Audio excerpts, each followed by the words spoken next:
Hello, everybody. Welcome back to the show. My name is Kiyoshi. As you know, if you are returning to the show, again, this week, Roza is taking the week off because she, again, is the working professional while I sit around writing nonsense and drawing borderline hentai. So, I have a surprise for all you listeners. We have a special guest. He is somebody I've been friends with for a very many years now, and his history with Japan is very long and extensive, about as long as mine. Well, maybe I think mine is a little longer, but I'll let him explain it himself. His name is Charles Montgomery, and here he is. Say hello, Charles. Hello, everyone. How's it going? That's Charles. That is Charles. That's his infamous sultry voice. Not as sultry as Roza's, but you know, it's all right. It's all right.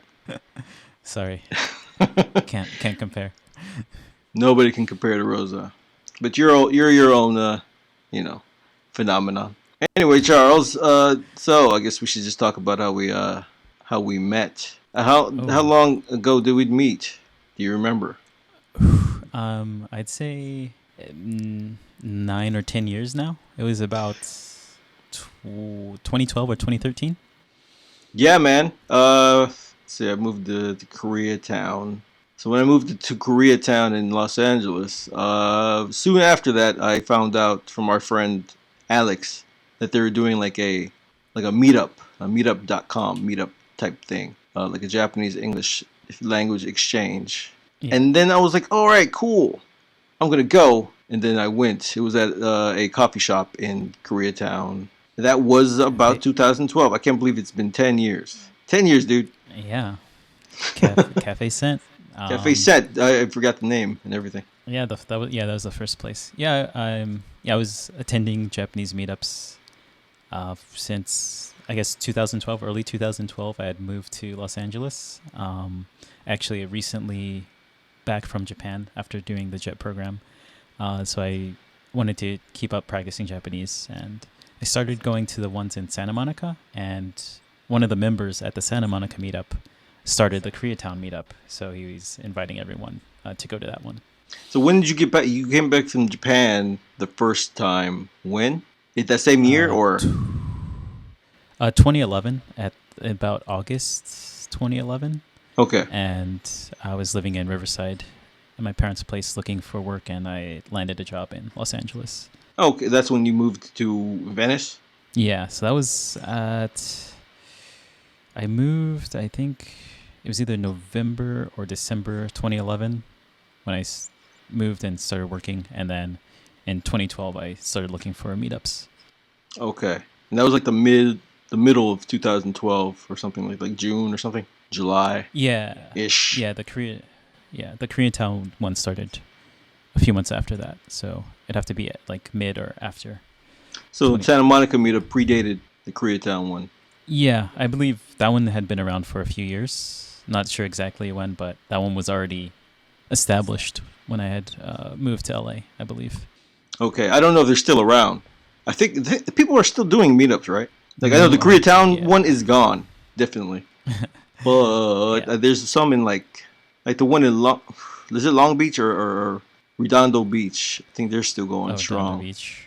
Not strong, but yeah, around. I haven't looked back at like the site to see what's still around, but I do know the Koreatown one was gone. Yeah, unfortunately, that was that at the end. I was crudely leading the Koreatown meetup, and then I went to Japan and like everything fell apart because, of course, how can you keep anything going without me, right? Yeah. I mean, yeah, and then coronavirus did not help. It'd been the Koreatown one had been long dead before Corona came around, but yeah, I can't see it doing really well during COVID. But yeah, so yeah, if anybody is looking to study Japanese or any language, I'm not sure about anything else, but meetups are a good thing to get started. It's a good opportunity, probably for any language. If anybody's looking for a place to practice, that's the best place to practice. That's where I learned sort of all my Japanese. Not necessarily at a, a, a quote unquote meetup, but places like meetups. Like about 20 years ago, I started to go to a language exchange type thing that was not associated with meetup.com because that was happened before meetup.com was a thing. But nowadays you have sites like meetup.com to go to, and you can search for, I guess, whatever you like to do. It doesn't always have to be, languages. It could be any kind of hobby you have. But if specifically for this podcast, anybody listening who wants advice on how to get started practicing the language, that would be a good place to start in your city. Let's look for meetup.com that has like a Japanese language meetup, and do that. And like we said, in Los Angeles, not quite sure what's going on, but the one in Koreatown is dead, but there are others. Anyway, so Charles, you then moved back to Japan in what year? That was the end of 2016. So like December 2016, I moved back for work. And you've not been back in any like official capacity since then. So you've been there. That was your permanent residence since 2016. Yeah. So I've been living here since 2016, end of 2016. And you come back here for like vacation and shit like that, right? I came once in 2019, and I haven't been able to come back easily. So I've only had one visit this time. You had one visit since you started living there in 2016? Yes. And that was for like what, months or a month? It was weeks? about 2 weeks. Wow. Okay. Yeah, it was kind of short. And then I think the year before that, my mom and sister came to Japan to see me. So it was a little bit easier if we're going like both ways instead of myself just going each time. And then they came again in 2018 because that's when I left and I met them at the airport. Oh, yeah, that was the only time. Well, my mom and sister came that time. And then I think later that year in October, my sister came again just for like a week or so. Just to hang out. And then I met them the day I left. It had just happened. It was like a coincidence, right? Like it just happened that they were going back the same day I was going back. Yeah, it's the same day, same day, same airport, cross paths. Same time-ish. They were pleasant people. I liked them for the brief period of time I met them. It's like 5 minutes. Yeah. Very quick. So explain to us, Charles, why you like Japan. What got you interested in the great country of Japan? Okay. Well, yeah, I guess it's kind of. I know it's kind of long. It actually goes back to when I was in second grade. So second grade. Yeah, that was my first experience with Japan or Japanese. So one of my classmates was Japanese. I think maybe her mother was Japanese, maybe her father was American, so maybe half. But she had lived in Japan. She spoke Japanese, and sometimes she would bring Japanese books to class. So that was my first time seeing kanji and stuff. So like books like books. Okay, all right. But that was, I guess, probably the first time like experiencing or being exposed to a foreign language, like actually like knowing like, oh, this is a foreign language. Because I growing up in Southern California, like I had a lot of exposure to Spanish. So it's not too exotic for me, but when I saw like the Japanese, it was like, oh wow, this is totally different. Like the alphabet, the kanji, and everything. So that kind of like I thought like that. Oh wow, that's so cool. Like another language. And that kind of just like continued. And then if we go, when I was in fourth grade, there was an opportunity to actually go to Japan. Like if you like, they had like a contest where you write an essay on why you want to go to Japan, and they would pick maybe 10 winners or so, and they would be able to go to Japan that summer. So I was like, oh, I kind of remembered, second grade, I had a friend that was from Japan, so I was like, okay. So she had left by that point. Yeah, it was only like the second grade year that I interacted with her. Maybe we moved different classes or something, but just in second grade. So I tried for that essay contest. I was like, all right, I kind of like wrote about why I'd want to go to Japan, but I didn't get in. I didn't get selected for the one of the contest winners. So and that ate at you for like 20 years, and you're like, 20 years later, I'm gonna do better and get my way there.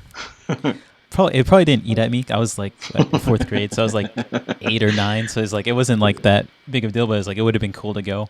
Yeah. And I mean, it's still stuck in my mind. Like I had these experiences. Okay.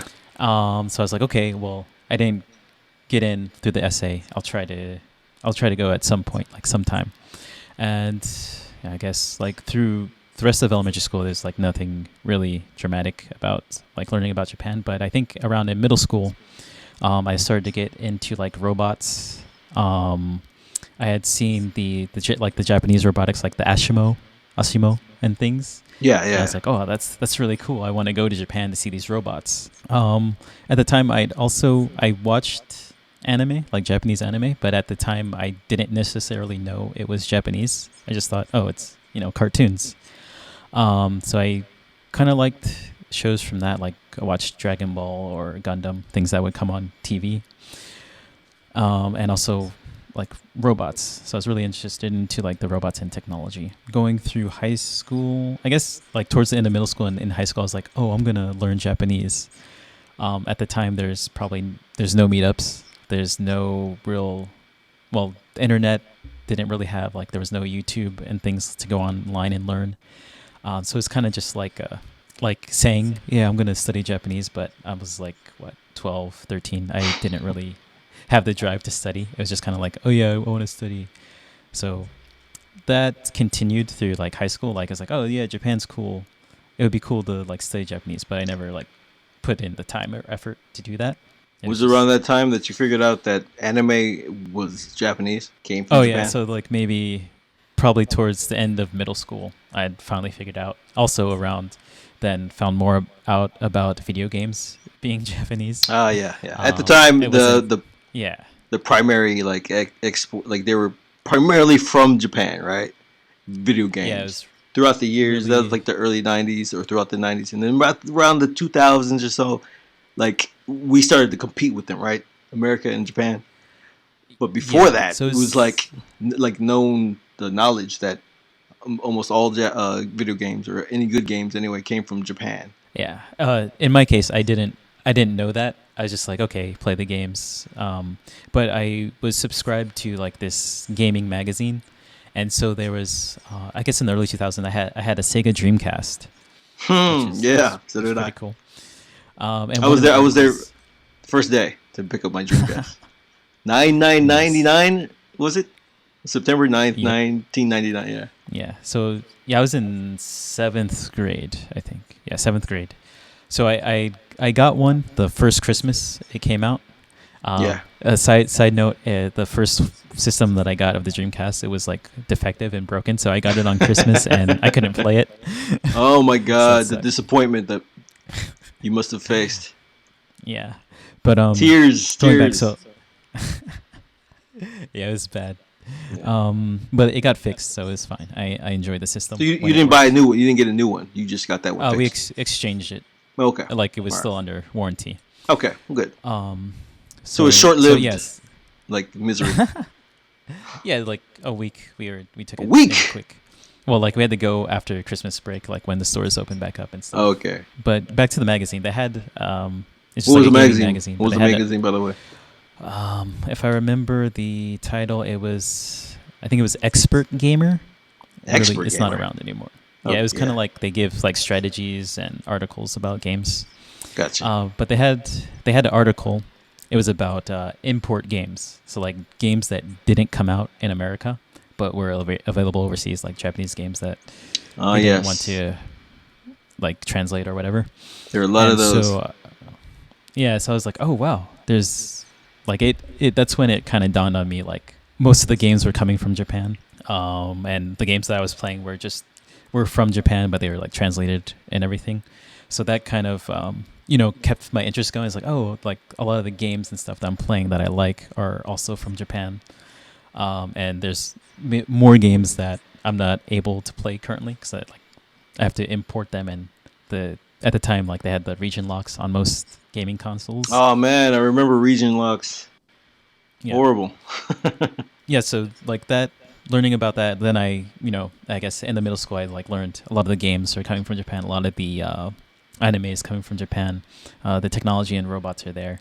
So I was like, wow, Japan's cool. Like I want to go live there and do like whatever, like make video games or make robots or do something like that with this technology. So that continued through high school. Like I continued to play games. I mean, I wasn't like a super gamer. I wouldn't play for hours a day, but I would maybe slightly more than a casual gamer. Like I still read like gaming magazines and stuff like that to keep up to date. Still didn't study Japanese, just like, the things like, oh yeah, I'm going to study Japanese, but I didn't. But it wasn't, I guess, until university. So at this point, I had no intention to study Japanese. Like I didn't go to a school that specialized in Japanese studies. I was just going to study multimedia. Yeah. But it just so happened, like this coincidence, when we're at orientation, they said, oh, and since students were requesting it, we're adding Japanese classes to our curriculums that students can take. So I thought, okay, well, this is an opportunity. Like I'm not going to do it on my own. So I signed up then to start studying Japanese as kind of like a hobby alongside my other studies. And I think it wasn't just because it was Japanese. I think it was like really awesome coincidence that it was Japanese. But I think because at this time my university didn't offer any languages. They only started offering the Japanese because students had requested it. So I think they probably could have offered almost any language, and I probably would have just taken it out of curiosity. Yeah. Like so had you got there like a year prior, they wouldn't have had Japanese, right? So your timing was perfect. Huh? Yeah, it's perfect. Like my first semester there, they start offering Japanese. So I do have like an interest in language, like learning, speaking a different language is kind of cool. In high school, I studied French for 2 years, but I forgot it all. And so I was like, okay, I'm going to take the Japanese class. And so I started going to the Japanese class. And my first teacher was actually an American teacher. He did his master's in Japanese literature. He did the JET program for a year. All right. And so actually through this class is how I found out about the JET program. He's like, yeah, it's a great program. If you guys have the opportunity to do it, you guys should give it a shot. So at that point, I was like, okay, I'm going to try the JET program after graduating university. So I continued the Japanese courses in university. It was more of like a hobby at the time, not seriously studying it. It wasn't like a major that they offered. Okay. So if that semester they offered a class that I could take, I would take it and study. But they only went up to a certain level. Like there's only I think 2 professors at the time, and maybe one semester you would get through half of a book. So some semesters they wouldn't have a course that I could take. Like if I went up and finished the first book, there wasn't a class yet to take the next book. So for that semester, I wouldn't study at all because I didn't have the class. So it's kind of spotty. But I think probably my junior year, like second semester junior year, there was a summer program with Arizona State University where they would do a study abroad in Hiroshima for about 5 weeks. And the year before, another student from my university was able to kind of like do like a 1 semester transfer student thing to go on this summer trip. So the next year I was like, okay, I'm going to try this. So that summer of 2017, I believe, not 2017, 2007, okay. I did a study abroad in Hiroshima. It was my first time in Japan. So I was in Japan for 5 weeks studying in Hiroshima. So we did like half of one textbook of the second level. Okay. So I did that program. It was the first time in Japan, in Hiroshima. So it was cool, like first experience for a lot of things. So then after that, I came back to the States. And then the next semester, I believe I went to a community college to finish that second book. I think the series we used was Yokoso. So it was like they had like 2 books. And then so at the community college, I finished that second book. And I think soon after that, I was graduating university because I graduated in 2008. So finished that. So I had maybe 2 years of Japanese study, like all together. Like we did 2 books, but there's some semesters where I didn't study, so it's kind of spotty. But after I graduated, I kind of like looked back at my Japanese study and was like, okay, I didn't really study as hard as I should have, and Yeah. if I don't want to forget Japanese as I did with forgetting French in high school, I need to study so I don't forget. So I think after I graduated college, I actually started to study hard, like study on a daily basis. All right. So I started studying actually daily. After graduating, I moved back to California. So I was going to school in Arizona at the time.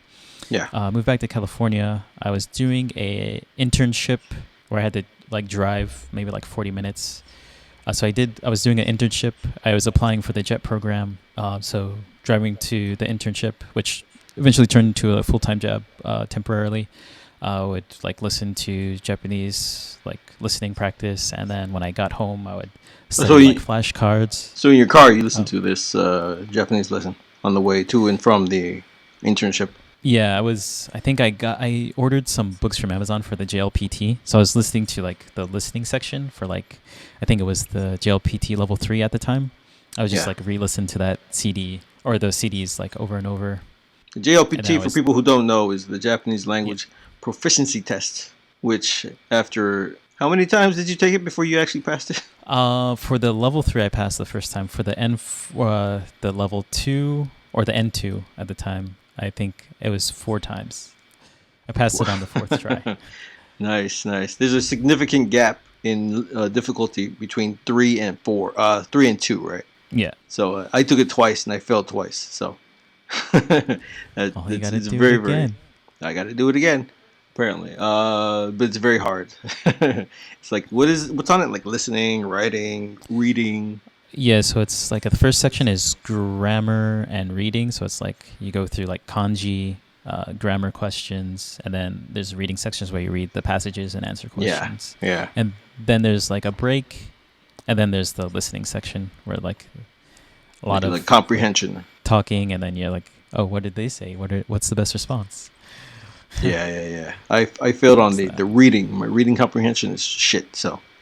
That's what got me. So it's really hard. Super hard. There's not enough time. There's too many passages. Not at all. They're too long, and there's no time. Oh god, yeah. It takes up like 50% of the time. So you're on your internship, and then sort of after that. So I was doing that. This is 2008. For the JET program, I think the application starts towards the end of the year. So I graduated in August, moved back, and I think in October, November, I was doing the JET application, doing the internship. So I sent off the application, I think sometime in November. The internship turned into a full-time job, so I was working 5 days a week. So I was kind of busy, so I was just like work, study Japanese when I'm at home. And then I think February comes around, I get an interview for the JET program, so I passed like the first section, the essay and letters of recommendation, past that, and then you get like an interview in February. So in February I do the interview, and then I think after the interview you have to wait till April or May for the results. And then so I was still working, and actually in April they were laying off people at the company, so I got laid off in April. This is after, actually, I found out I got into JET before getting laid off. So it was in April. Okay. So you had something to do. You had something to look forward to.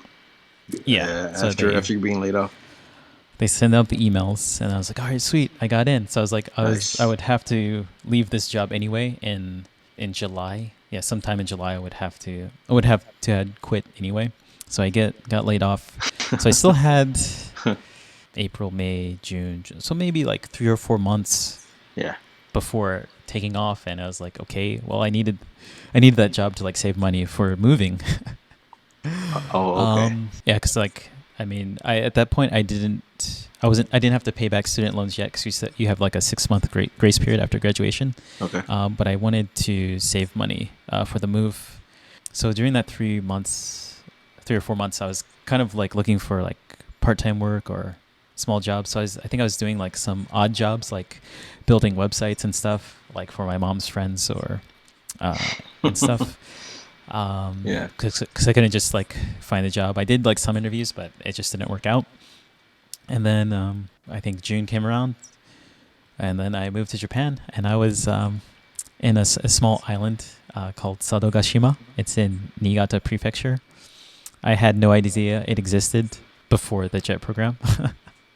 Sarogashima, a very tiny island, right? Yeah. As I told you before, like I was watching something and they called it very magical. And I want to ask you, is Sarogashima a magical island? I mean that type of magical.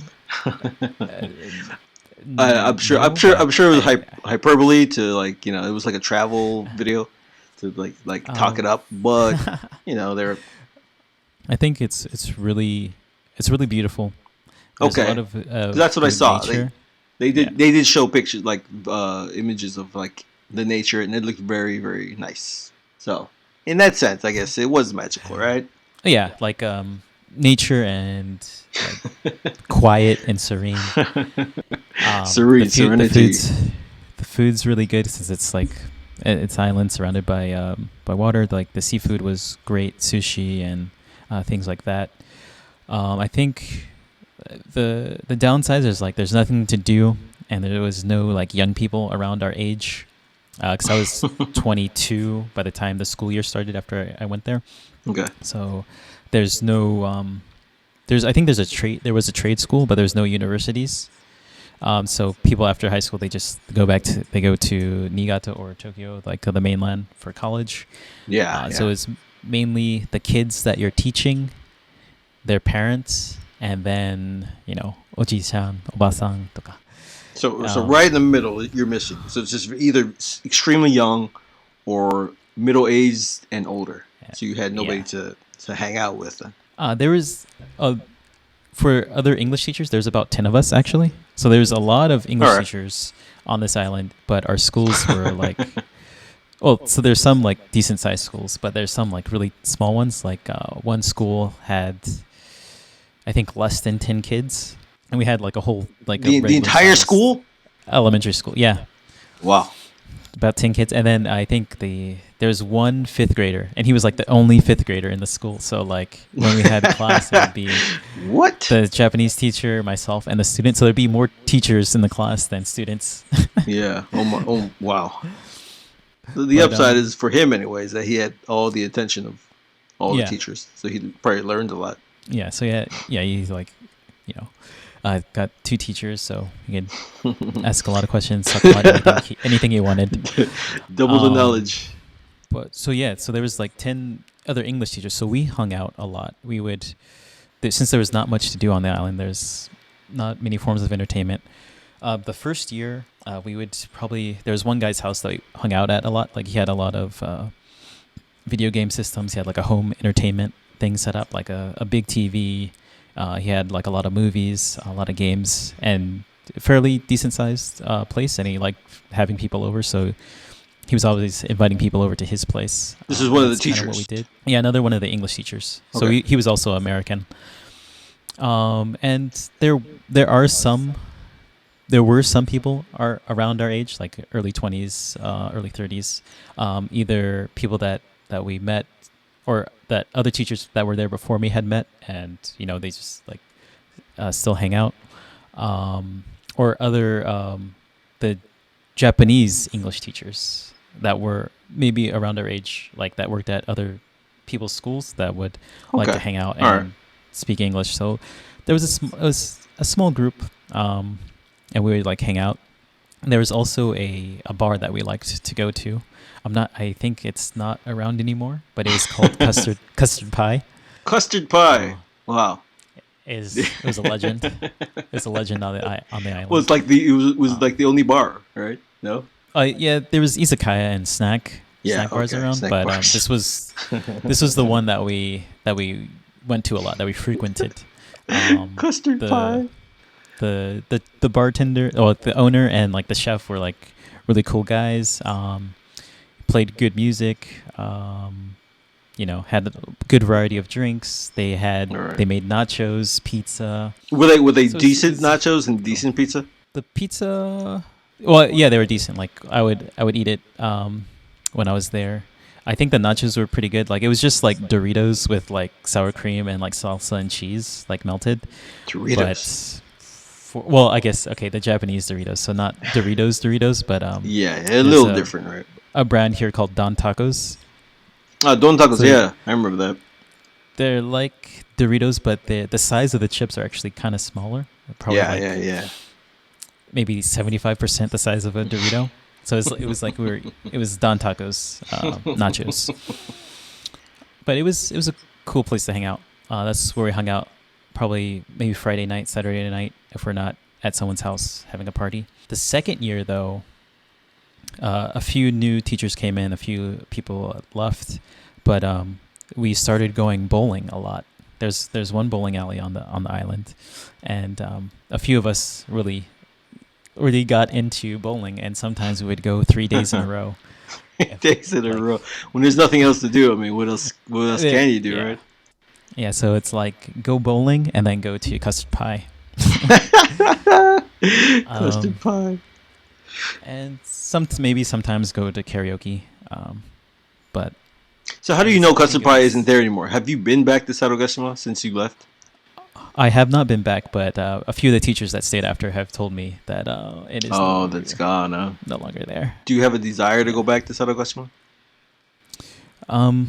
So actually, another one of the teachers that I met there, my second year, he's also living kind of near me now, and we were like, oh, we should go back and like see what's up. Yeah, dude.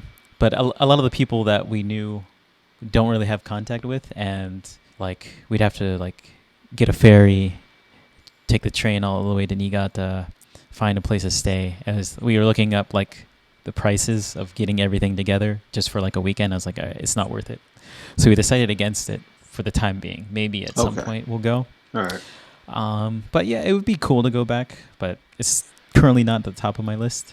I'd like to go. But yeah, I mean, if there's like a group of people that want to go, I'd be down for it. So is it not worth going for a weekend, or is it not worth going for like?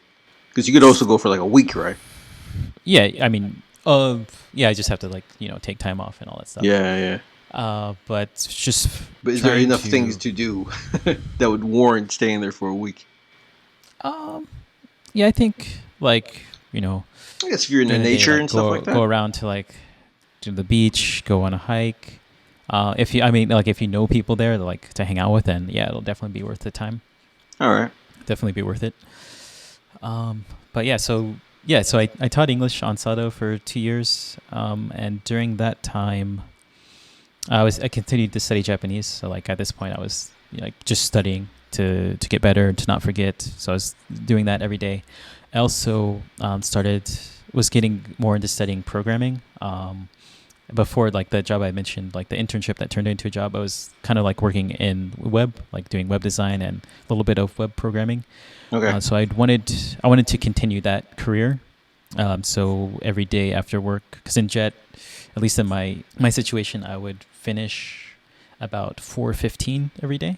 So start work around 8 or so, and then finish at 4:15. So I would go home and like study some programming or web stuff for like an hour or two.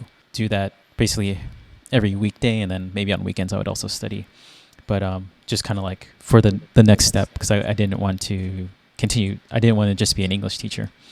And then after the 2 years of doing JET, I had moved back to the States, moved back to California, continued studying Japanese, continued study programming while looking for work. And then I had landed a job in Los Angeles at the end of 2011. Moved to LA, looked for meetups, started going to meetups, and then that's where I met Kiyoshi. That's where you met. That's where we met. Full circle, man. And then, so you started to got into Japanese comedy around the time you were in Sarugashima. Did you just start did you continue watching anime and stuff like that afterwards? Is that when you started to get into like other types of pulp culture? So pulp. I think. Let me see. Actually, No, in college, I started to watch like live action television, like J dramas or All right. stand up comedy. So I started, I think, after I started like studying Japanese at the university, I was like, maybe I should like watch like Japanese TV, just see what it's like. So I guess at that point, I had only like seen the animes like Dragon Ball and Gundam. For practice, for like listening Yeah, practice or speak or listening practice, and it was like I don't know. I guess I was naive. I was like, yeah, if I just take the class, I could just watch all these Japanese TV shows with like no problem without subtitles, even though I didn't actually study that hard on a daily basis when I was taking the classes. yeah. That So, was my but motivation early on. Was like I wanted to watch all this TV and anime without subtitles. So I think that's a good yeah, motivator. so I at the time, actually, this was 2005, 2006 when I had started. There was a really awesome website that had a lot of torrents for Japanese media, like TV shows and like variety shows as well. And I just went on and I just started like finding stuff that was coming out and just would download it. And I think I started just watching Japanese J drama or yeah J drama, Japanese drama, whatever. What site was that? It was, I don't remember this So exact site, but so nowadays it's what nya nya. yeah, is really big. But so It's the crazy. site I was watching something like on Netflix or something. It reached the mainstream because like one of the characters on the TV show had mentioned nya, and I was like, what the hell?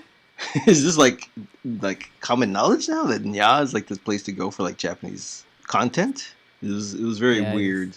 I think it's I mean it doesn't have live action stuff, but has more anime. I think, or at least Nya does. But I think this site back in the day was part of the title was like J drama something, Something wrong and they there. had a lot of torrents. So I went on there, and I think the first J drama that I watched. This is actually kind of embarrassing, but I was just like whatever. I'll watch anything as long as like it's spoken in Japanese. So the first Yeah. one I watched was like about these I don't even remember this. Oh, para para dance, like para para dancing. These like That was the name of the drama. it's not the name, but the content was like this group of Was girls all that do okay. the para para dancing. Like I don't even think it's a thing anymore. Party's not a thing But anymore. So in the early 2000s, it was like girls would kind of just like do these cute, maybe not like- even cute, just like synchronized dancing. So like from like mid '90s to early 2000s, para para dancing was like the big thing in Japan, right? Like all the ghetto would do it, and there would be like videos on how to like do it, and they had that video game. Remember that video game? It was like para para revolutions or something. It's not like No, I'm thinking. I think Paradise. para. Yeah. I think I think that's what I got Dance Dance Revolution and Para Para Paradise mixed up, but it was a very strange phenomenon. Like it was Yeah, huge. It was They huge. made a drama about it. Oh, made a drama the and a title of the video show was Garusa. So girl circle. Was Like it good? I mean, at the time, I had no idea what they were saying. Well, yeah, obviously. It was entertaining though. Like I was consuming Japanese media, so it was cool. Like I watched the whole thing, even though I was like, I have no idea what they're saying. I just watched it. Okay. And that one didn't have subtitles, but the second drama that I watched had subtitles. It was Densha Otoko. So And Train Man. yeah, I knew that would pop up eventually. That was Densha, really I- popular. They showed that on TV here, though. At least in LA, they did. On like our On like A Japanese station or yeah, English well, station? yeah, no, not an English station, but like we had that Japanese station, channel 18 in LA, and they played Oh, Densha JTV. Otoko. Yeah, I missed that channel, but yeah. So I watched it's that. still That was- around. I think that was the second. That was the second drama I watched. But that one had subtitles, so I was able to enjoy it more. But I was like, oh, this is cool. So I continued watching the J drama. So even if there wasn't subtitles for shows, I would still watch them just to, I guess, hear Japanese. So and yeah. since I had no idea what they're talking about, I would just watch any drama. So Yeah. even if it was whatever, I just like watch it and be like, okay, maybe get some bits of the story. I also started watching some variety shows, and that's probably where I got into comedy. I think the first variety shows I was watching was London Hearts. Really? And That was the at first the one? That's the one that I remember by name, and I think there's probably Lincoln with that show was hilarious. Too bad it rest in peace. It's no Rest longer in there. peace. But They every once in a while they'll come back years later with like a special, like a 2 hour special or something. It was called Lincoln, which Yeah. was named after the American president Lincoln. For whatever reason, it was named after Lincoln. Their It's just- mascot was like a big like Abraham Lincoln Lincoln. head. Yeah. yeah, they'll just take an English word, and if it's recognizable, it can be popular. Did you know why they named it Lincoln? No idea. No idea. I still have no idea. This is like 20 years later. I have no idea why they called it Lincoln. It was Actually- comprised of like three, four comedy groups. I think more than that, but a lot of the big ones. But their main ones were Downtown, Downtown, the Kokoriko, Host, Kokoriko, Kain, Summers, Kain, Summers. that's right. and the Ame Nantoka. Forget. I can't. Ameyagare Keshitai. Were they regulars? Yeah, they were. Yeah, they were. Anyway, Yeah, it that show is hilarious. was a great show. Yeah, I don't know why they went away. Well, I guess they got tired. They ran it for like 15 years or something like that. Okay. So I remember maybe a variety show I saw before those. Actually, in university in the class, our teachers showed us Mecha Mecha Iketeru. Oh wow, Mecha that's right. Yeah. Yeah, so we watched that. Yeah, so we watched maybe 2 episodes of that, and I was like, oh, that's cool. And that show was actually also on this site. I was able to download episodes of that and watch it. And so then I watched a lot of variety, and then sometimes manzai, like specials that would come on. Manzai being a 2-person comedy team. That's what manzai means. The reason I brought this up, though, about you watching Japanese comedy is that me and Charles actually started a comedy team. Ostensibly, it's still ongoing, although we haven't done anything for it for a very long time. But we do have a Rest in peace. No, not rest in peace. No, it's still there. It's up there. It's on YouTube. You can see our manzai comedy routine, which is like a stand-up with 2 people. The only one that we did. There's one, the one and only, and some people liked it. Could we even be considered a comedy duo if we only did one manzai and the rest was just kind of like free talking? The other episodes. The other episodes on the YouTube channel is free talk about various, a bit much like this podcast where we just talk about Japan. We talked about Japanese stuff on that YouTube channel. It could be we are still considered a Japanese comedy team. We also cooked. We also cooked, but once that was no, it was like 3. We did three cooking segments, like 1 in America and 2 in Japan when I was there. Actually, no, we did 2 in America too. We did ramen and. Oh, that's right. But wasn't that more for Katsukare. like katsukare? Yeah, that was fun. But the ramen one, wasn't that more for to like teach people how to like use chopsticks or something like that? Or like I forget It was the reason. You don't like the way people use chopsticks or slurp their noodles. That's right. I ranted about using chopsticks. Americans using chopsticks and American slurping noodles the wrong way. I did that both in Japanese for that channel and then again for my own channel in English. And I ranted, so I guess this thing really bothers me. I didn't talk much because I was like, I don't care. Eat how you want. Exactly. But no, that channel, dude, it's up there. We had quite a few viewers on a couple of those videos. The ones where we did like a tabekurabe, like the comparisons between like one type of food, like American food versus the Japanese version. Oh yeah, lots of chips. Lots of chips. I wouldn't say lots of chips. We did one chips episode here and one chips episode there, and they both did pretty well, like thousands of views. Well, our name is Tokage Paradise. That's right. We got to tell the listeners the name was Tokage Paradise, and Tokage means lizard in Japanese, and paradise it means paradise. Charles picked the name. I don't know the origin of the name, so Charles, please explain the origin of the name of this comedy team. Well, actually, our original name was Kiyonshis, which is hard to say. No one really was like. No one of this generation. Yeah, it was kind of an older thing, a Japanese thing. With Kiyonshis were the name, or Kiyonshi was the name of the Chinese vampire in Japanese. And I just, for whatever reason, I liked it. I wanted to use it, but then it got vetoed sometime later by Charles, and I was like, all right, Oh, I'll let him have it. not just me. I think we did like a vote at the meetup. Actually, we I asked think you're people, right. I think you're right. Yeah. and people are like, "Oh, Takage Paradise." There's no real meaning behind the name. It's just that I like lizards, and I Okay. thought maybe Lizard Paradise would be a cool name because I know a lot of manzai groups names don't really make sense. So it's like All whatever, manzai Takage groups Paradise. names. I feel like they put like English names into like a bowl and then like pick out two and just stick it together. Yeah, so we took one English name, one English word, and one Japanese word. Tokage Paradise. So thematically, it was it went along with the rest of Yeah, it Japanese comedy group names. There are names exactly. like Summers or Downtown or like what's a good like a Sandwich Man or Black Sandwich Man. Mayonnaise, Banana Man, Banana Man. Like they don't. Einstein. Yeah, they don't make sense.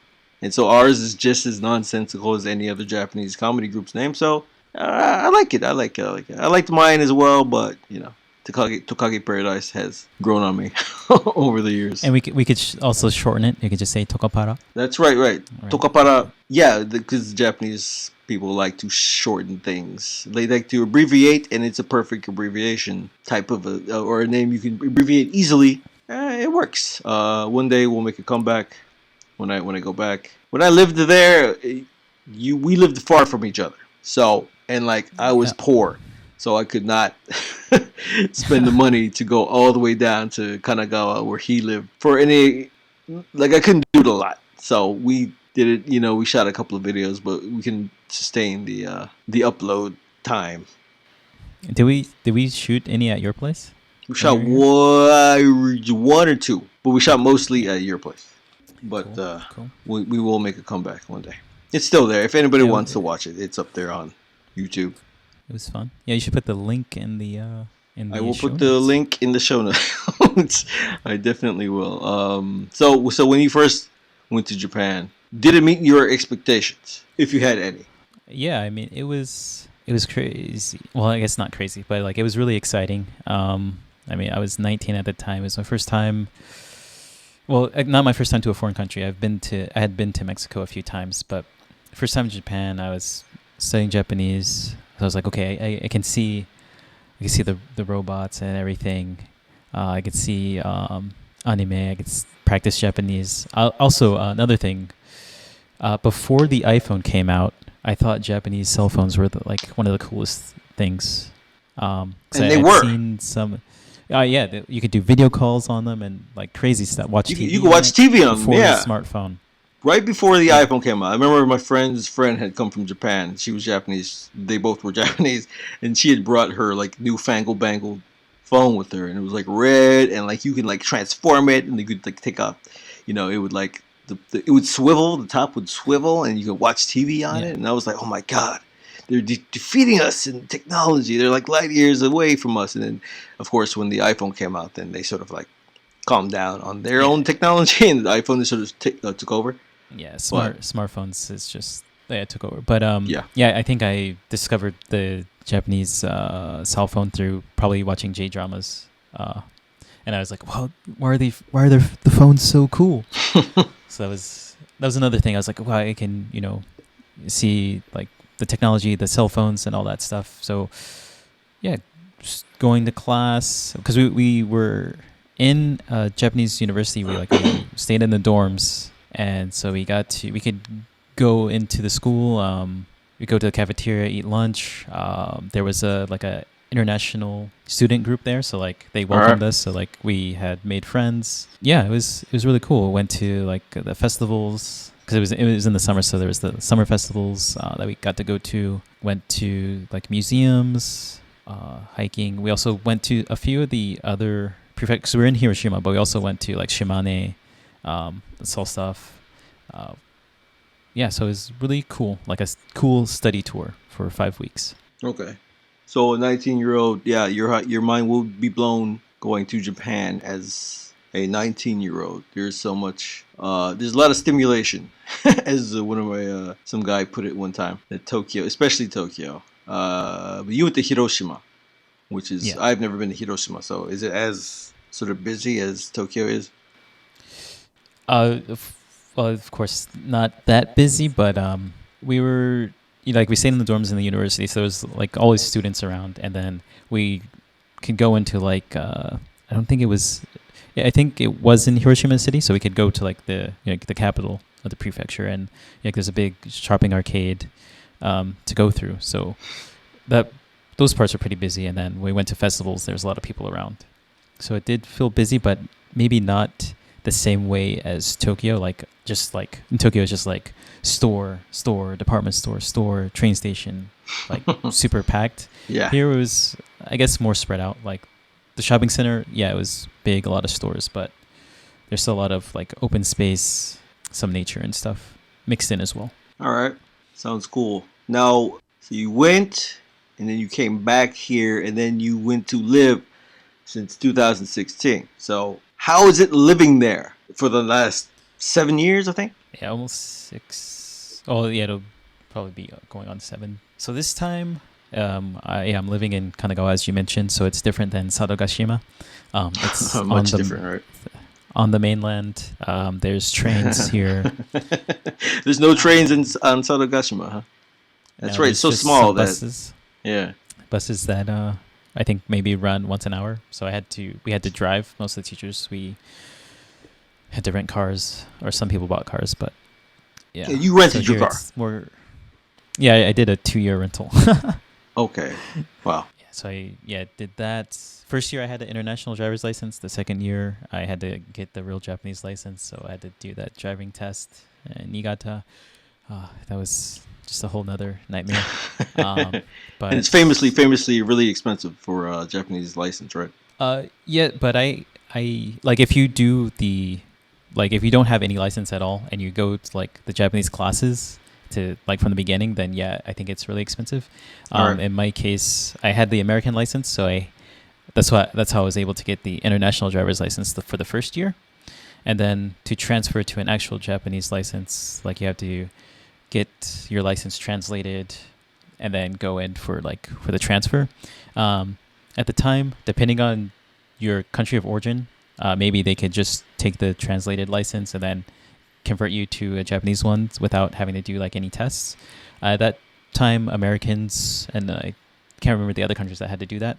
So I had to actually do the road test. That part became time-consuming and expensive because we couldn't do the test on Sado. We had to go to the mainland each time. So we'd have to go the day before, like ride the ferry to the mainland to Niigata, stay at like a ryokan or a hotel, get up in the morning, do a driving lesson, and then do the test. So I had to do that, I think, 4 times? So I had to over the summer, between the first and second year, I had to go over 4 times, stay at the hotel 4 times, do the lessons 4 times, pay for the test 4 times. So yeah, that became expensive, having to do it so many times. Yeah. But not as expensive as starting from no license still, like doing all the classes. It's like $2,000 or something like that? $2,000? That's what I If hear. you start from zero. Yeah. In my case, with everything combined, like all the travel expenses and hotel, maybe $800. Not bad. And how much was it to rent for 2 years? $300 a month. Yeah, okay. All right. Well, less expensive than outright buying the car. Yeah, I mean, I guess you buy like an old used car, maybe super cheap. Are there used cars in Japan? Isn't a thing like you have to buy a new? No, you have to own a. Okay, well, especially on Saragashima, probably there'd be a lot of used cars. And then so now you're in Kanagawa and. Yeah. So yeah, I still have my Japanese driver's license, which is awesome, but I don't need a car. I just do public transportation. Yeah. It's easier. Just there's more shops and stores. Like on Sado, there's a few grocery stores. There's no real fast food. There's only a Moss Burger. There's like no McDonald's, even though you would think McDonald's is everywhere. Not on Sado. Yeah, there's only one chain of convenience store called Save On, which I think might only be in Niigata. Really? Wow, I've not heard of Save On. It's the worst convenience store. Worst? Why? What's not there? It's just so on the island there was 6 of them, And so like you go to one save-on, they have something that you like, and you're like, oh, that was good. And then maybe the next day, or you're hanging out, you're in like a different location, you're like, oh, I want to go get that thing I had the other day because I really liked it. And like this one doesn't even like carry it. That whatever you're looking for. It's just like, dude, you don't have the the chips that you had at the other shop, or whatever. Like just randomly, some have one item and the other ones didn't have it. Gotcha. It's not associated with the Save-On we used to have in America. There used to be a drugstore. Was it a? Oh, I thought it was a drugstore, but it was called Save-On, and yeah, I think they got bought out by like CVS or Walgreens or one of those two. Oh, but okay. Yeah, yeah, not it's really. not. It's a different, it's a different Save-On. But yeah. But so yeah, Kanagawa Ken is preferable to Sarugashima. yeah, it's I mean it's more convenient. And then like there's still like the beach area if you go to like Shonan and stuff. So it has that. How part. far away from It you has, like, are the you nature from the beach, Shonan Beach? I can get there within like an hour, I guess. You're still that Going far to from the Shonan, huh? beach. Even though you're in Well, Kanagawa like, Ken, which is The part with transfers that and that stuff. beach, Yeah, like doing transfers to get to Shonan and stuff. and you're It's close probably to like an hour. you're close to Kawasaki. Yeah. I'm technically in Kawasaki City, just not like the main part at the station. Okay, which is a fairly big city, I would say. It's very long. Long. Yeah. Okay. But yeah, so I'm like in between Tokyo and Yokohama, which is good. It's convenient. I can go to Tokyo when I need to.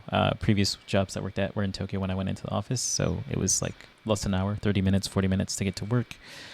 Yeah, and I'm not like in the city part, so it's not super loud. It's still kind of quiet. So I kind of like in between city and rural, directly in the city or directly in nowhere, middle of nowhere.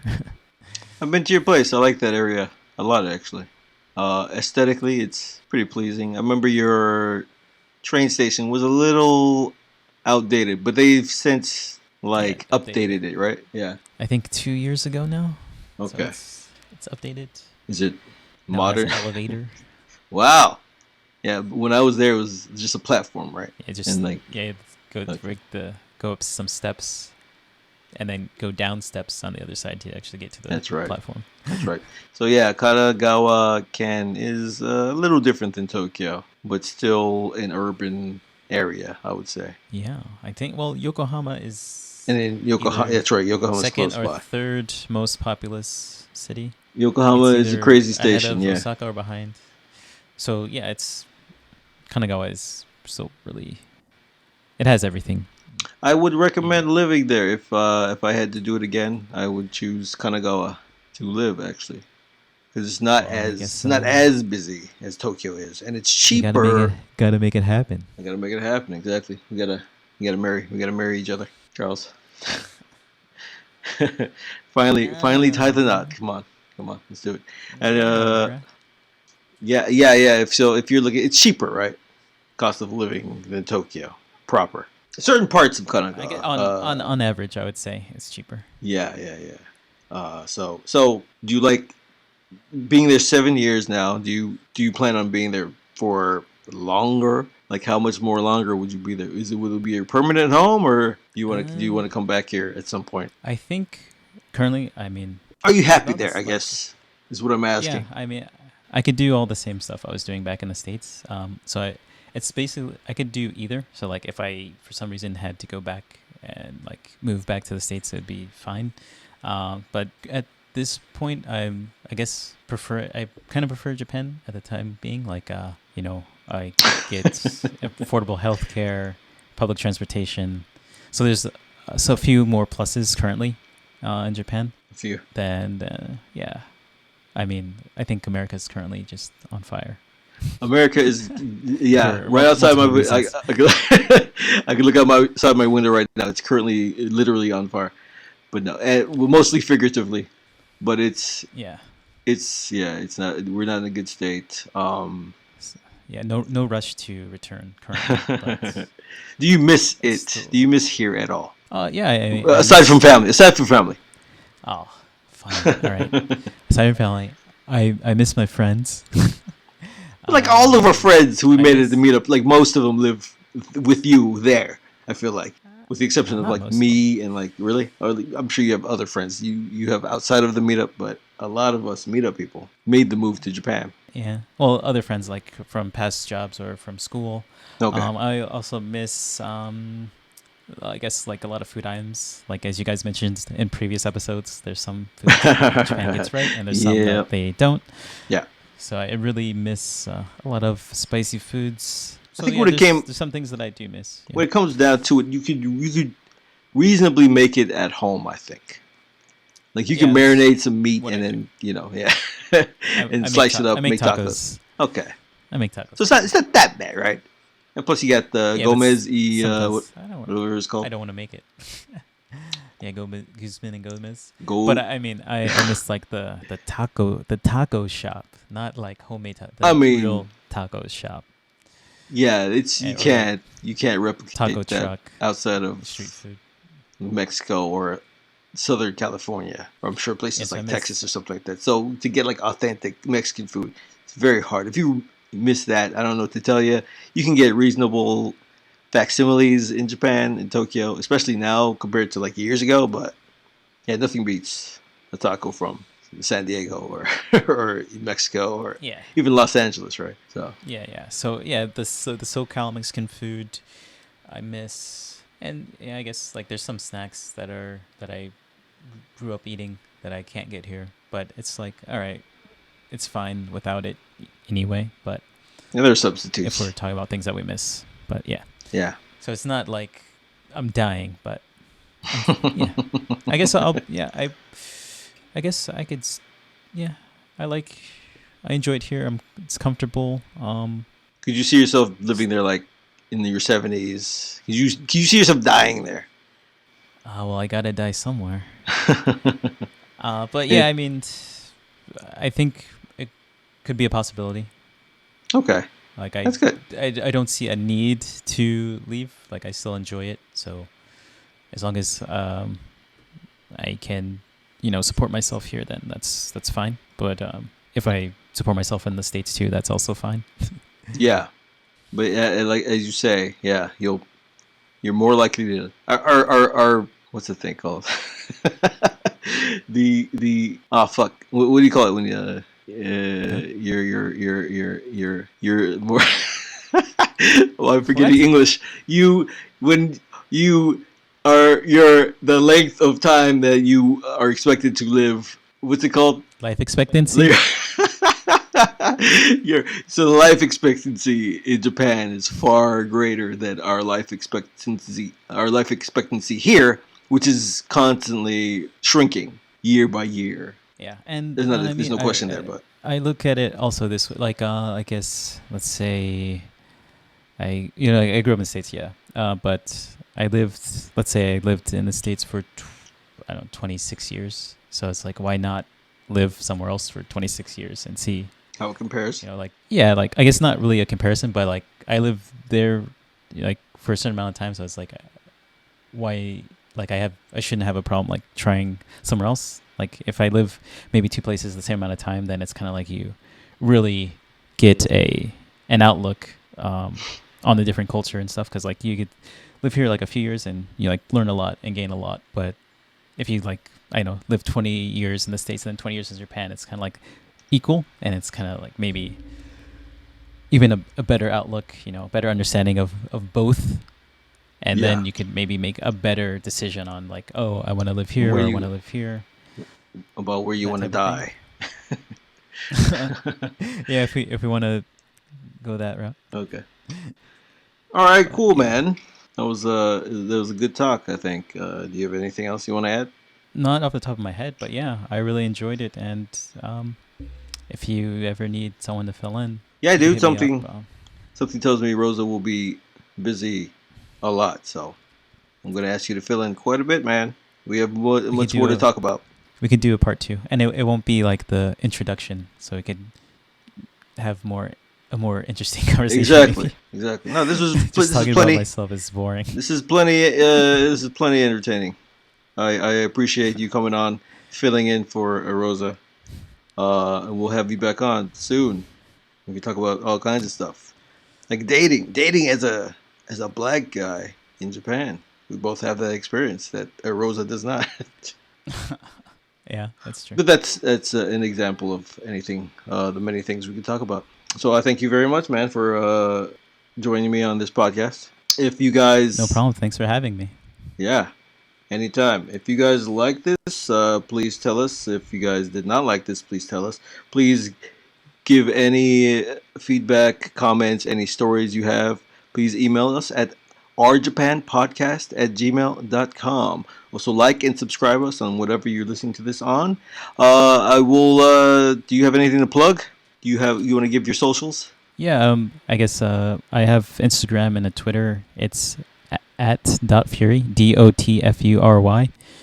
I mostly post about probably programming, like programming art, though. I don't post much about Japan, but I'm thinking maybe I don't know, maybe post like Japan stuff, like travel the train line that's at my house and go to each stop or something. But not much Japan stuff is posted there, though. You should totally do that, man. Because one of our friends, Paul, he's kind of blown up on YouTube doing that type of stuff. So I want to have him on the podcast one day. Nice. But yeah, anyway, thank you. Thanks again, Charles, for joining me on this podcast, and we'll talk to you again soon, man. All right. Thanks, everyone. Thanks everybody for listening, and we'll be back next week, hopefully with Rosa. Thanks for everybody for listening, and we'll talk to you again next week. Goodbye. Bye.